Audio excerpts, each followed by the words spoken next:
Dievas niekada neleidžia kančios be tikslo.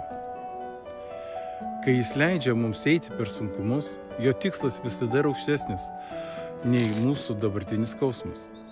Jokūbo laiške 1 skyriuje 2-4 eilutėje mums primena: Mano broliai, laikykite didžiausių džiaugsmų, kai patenkate į visokius išbandymus.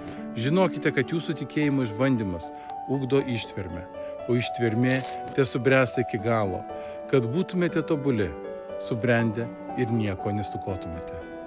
Kančia ugdo mumise ištvermę, ji valo mūsų tikėjimą, ji laužo mūsų pasitikėjimą savimi ir moko mus laikytis arčiau Dievo.